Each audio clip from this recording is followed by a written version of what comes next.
Hello everyone and welcome back to Animation Pilgrimage, the show where Tennille and I take a look at every single theatrically released animated film in chronological order. I'm Whitney. I'm Tennille. And today we are watching another movie from Spain. Yeah. We've two in a row. That's really awesome considering... I think these are like 2 out of like... 4? At maybe? most? Because like I can only think films? of one other... The only one I think of that like it's even vaguely close is like we had one from Mexico and we had one from Brazil. Well, but those aren't Spain. I know. Right. That's what I mean. Uh-huh. It's like, I don't know that we have actually watched any other Spanish movies. Yeah, I'm not sure. I'd have to go back through the whole list. Mm-hmm. Either way, I was really impressed with this film. I just want to say that right off the bat. Yeah, we haven't even said the name of the movie yet, though. No. We watched El Mago de los Suenos, a.k.a. The Magician of Dreams, or The Dream Magician, is what it's known as. And it's from Spain. Yeah, supposedly this is based off of a Hans Christian Andersen story or stories. I'm unfamiliar with this one, though. Yeah, I had never heard of this story before. Mm-hmm. This is from 1966. Yes. So we've jumped a few years since our last wrap-up movie. Mm-hmm. This was also brought to us by Orbited Star. Thank you so much for finding 2 Spanish films for us. Yes, thank you once again. Yes. Do you want to get into the plot? Well, yeah. This is just so well made. I want to talk about that. Yeah. Like, the production quality on this is so good. We've watched 2 Spanish films here back to back, and both of them have been like, wow, yeah, they know what they're doing with animation. Yeah. Why do they not make more films? And so I glanced over, I genuinely went and like kind of glanced over our Animation Pilgrimage list. Uh-huh. And like there's a couple more Spain films that we have not found on there, but there's not a lot.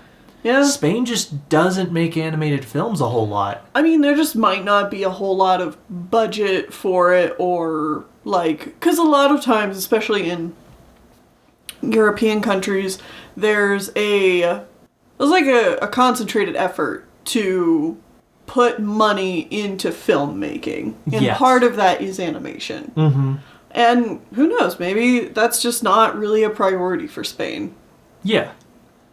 Alright, yeah, now I'll go ahead and go into a plot synopsis of what this movie is. Mm-hmm. So, there is a dream magician. He flies around to children's houses at night and gives obedient children good dreams. Yeah. If you're not obedient and listen to what your parents say, then the nasty dream goblin comes and gives you nightmares. So, this movie is him going to a house of 6 children. Uh-huh. And giving them all good dreams. The end. Yeah, basically, that's it. That's the story. That's literally all that happens. So, the plot of this movie is not terribly strong. No. It's definitely a very strong... It's literally just a framing device to tell 6 very small shorts, essentially. Each one for one of each of the kids. And... to that extent, the art style is great. I love these little kid designs. Oh yeah, it's like when we go into the dreams of the little kids, a lot of the backgrounds and stuff are done in the style of like children's art, whether it be, very simple like marker use or colored pencils or something like that, and it's very charming. Yeah, all 6 of these have different styles, but they all are very much so...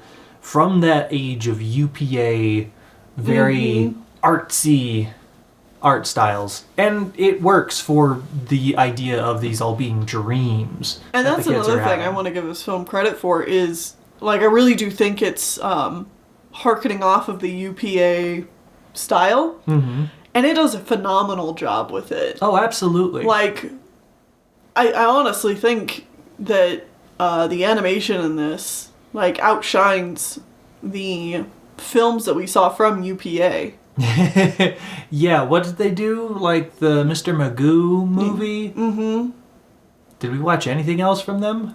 A couple other things. But in general, they were still using the extremely limited animation. And this does not hold back on its animation. Right. It uses that art style, but still gives things a full, like, I don't know, 15, 20 frames a second or something. Right. Yeah, no, it looks great. Mm-hmm. So, I guess in order, the dreams that happen, he starts off with the baby, and the baby gets a dream where he learns how to read and write, and he's very small. And then he helps save his siblings from an ogre who wants to eat them. Yeah. And then he pretends to be the ogre's conscience and has it chop down trees for them, which was the chore that they were sent out to the woods to do. Because their father is sick. Yeah. Yeah. This is honestly one of the longest of the dream sequences. And probably the most structured in its story. Yes. Like, it tells a story full arc right there. Mm-hmm. And yeah, it's really good. I thought this one was great. Yeah. Next up, we get the dream of the oldest boy. Mm-hmm. And his dream is he's a knight.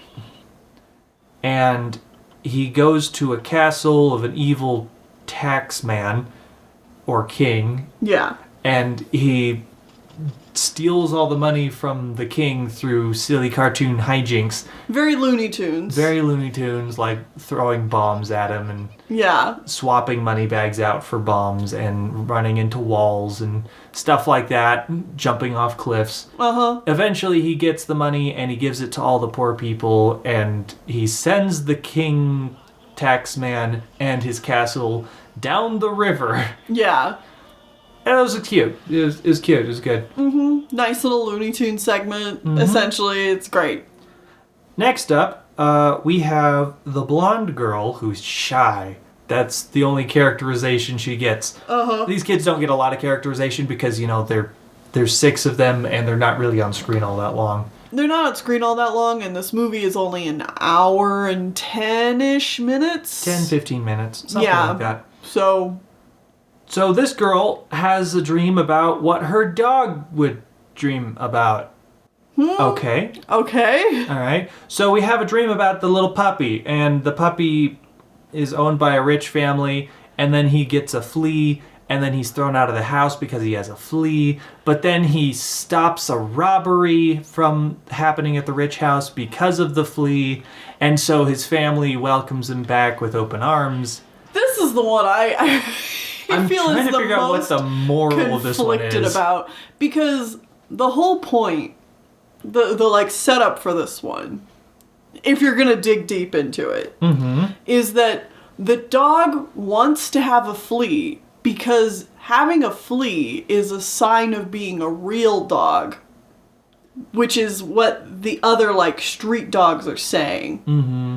And so this is gonna sound preposterous and like digging way too deep into this story, but it honestly sounds like a story about the rich appropriating the culture of the poor in order to feel like I get what you're going for. To feel like a person. Mm-hmm. Like they're just as cool as the poor people. I think this is the easiest one to read like a deeper weird meaning out of, for sure, because like I want to play off of that. Yeah. The dog it lives in a big rich mansion, and the gate is left open one day, so he wanders out and he overhears 3 street dogs being like, "Darn rich dogs thinking they don't need fleas. Only real dogs have fleas walking up the hill both ways with barbed wire on their feet in snowstorm." And like, it sounds like a bunch of old boomers angrily being like, "These pampered little baby dogs." Yeah. Like, that's what it sounds like. Yeah. But like, they're also the poor. So like, then this little dog gets, the main character puppy gets 1 flea, just one. 1 flea. And now he's a real dog. Yeah. And he gets kicked out of his house because he has a flea and like causes an accident. But in the end, that's how he saves the day. So he's rewarded for having a flea. And, like, you're not wrong about the weird, like, rich Class. appropriation of the poor. Yeah. Which is a real thing that happens a lot with food. Oh, yeah. This is not quite the same thing, but, like, Uh-huh. a lot of poor people would eat very delicious foods that were considered poor people foods, like lamb And lobster. Yeah. and stuff like that. And then the rich Like, stole that shit. uh-huh. Because they'd have poor people cooking their food for them. And they'd be like, what do you guys eat? And they're like, we eat lobster. And then, like, they try the lobster and like, this is great. And then What if only I get to eat this now? Yeah, what if only the rich people, get to eat the lobster Yeah. and the lamb Yeah. and stuff like that? And that's just kind of the thing that happened. Oh, yeah. And that's just a very easy way to look at how rich people have appropriated poor things. Uh-huh. So that they're not allowed to be used by the poor anymore. Yeah. Now, of course, the dog isn't making it so that, other dogs can't get fleas anymore or anything like that. No. But, like, it's still, like, it's definitely a story talking about class, but I don't know that it's self-aware enough that it's talking about class. I don't think it's self-aware enough at all. I think it's just trying to make a joke. But, like, Yeah. this is definitely telling some message, and I'm not sure what that message is and if it's good. Anyway, dog politics aside. All right, so we're 3 kids down. Uh-huh. Next up, that evil gremlin man that shows up and gives kids nightmares, he shows up because the youngest boy broke a piggy bank to buy a water gun to spray cats with. So he's not been nice today, so he deserves a nightmare. Right. So his nightmare...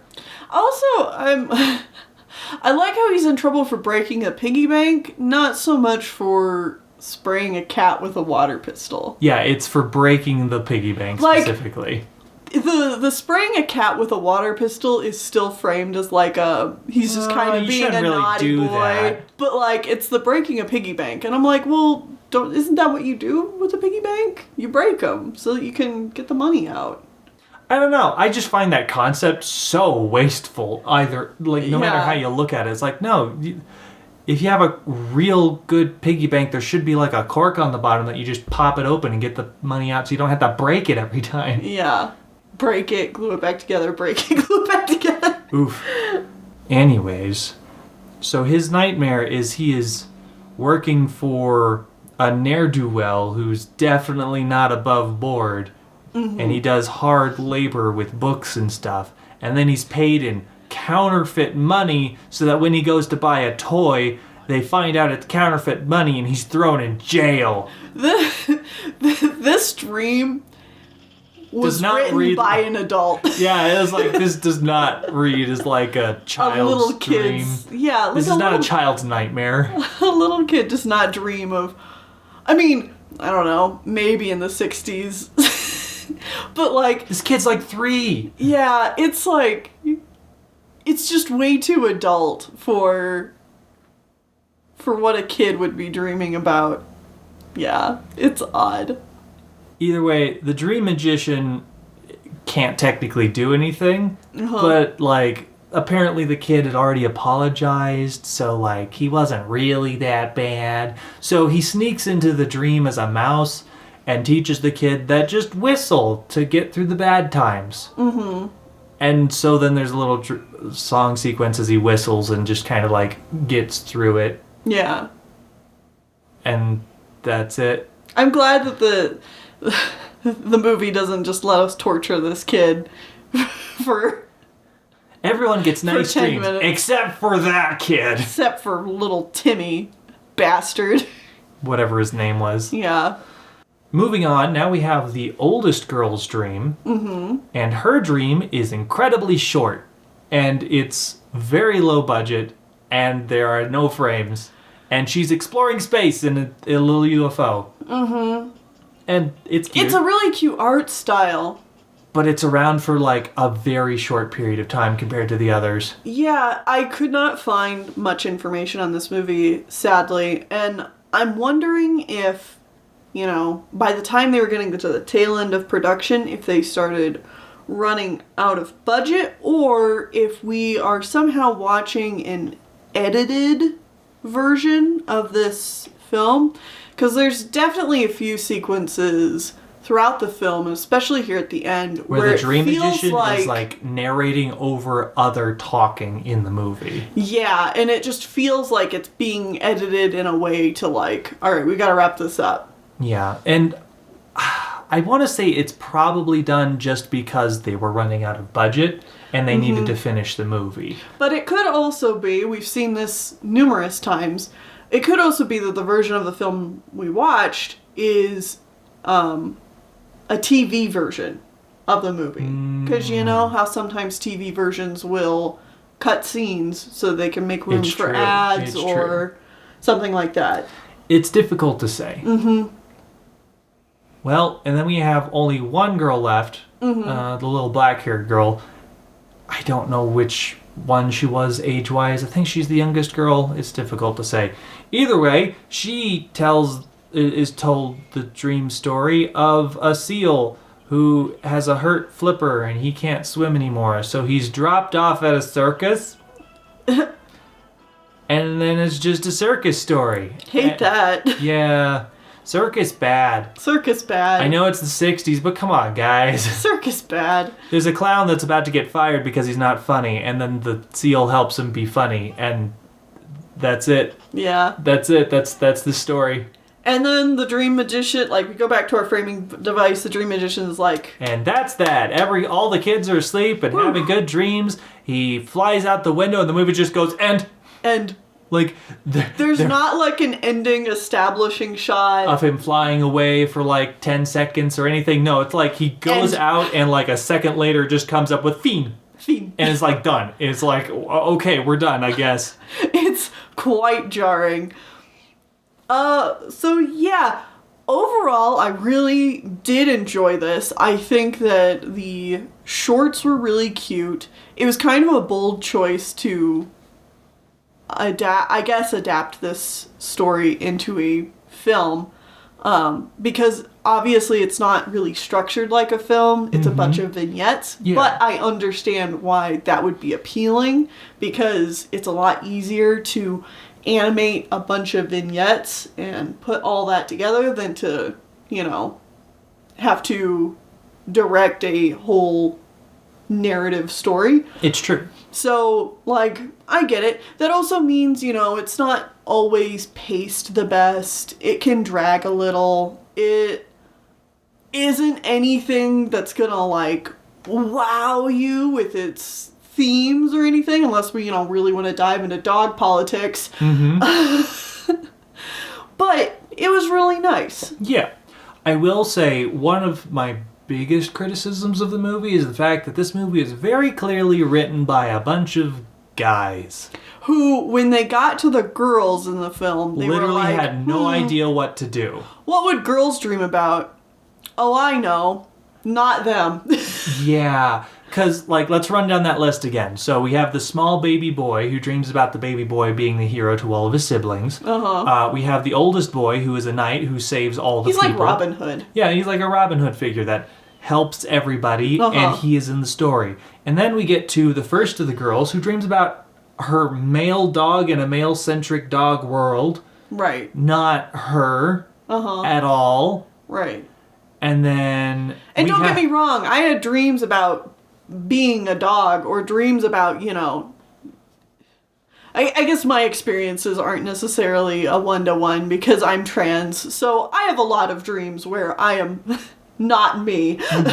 But she was not involved in the dream at all. Yeah. And then we have the other boy that had a nightmare, but he was still the main character of his own dream. And then we had the other girl who got to explore space for 5 seconds. Right. And then the last girl had a dream about a boy seal helping a boy clown inside a male-dominated circus. A male-dominated circus. There's a few dancing girls, but Again, this is very clearly written by a bunch of guys that don't know what girls dream about. Right. And so the girls have very throwaway dreams where the boys had very personal dreams. Right. Where, like, you could have given this dream to any of the characters. Mm-hmm. It's not really centered around that character. Yeah. Yeah.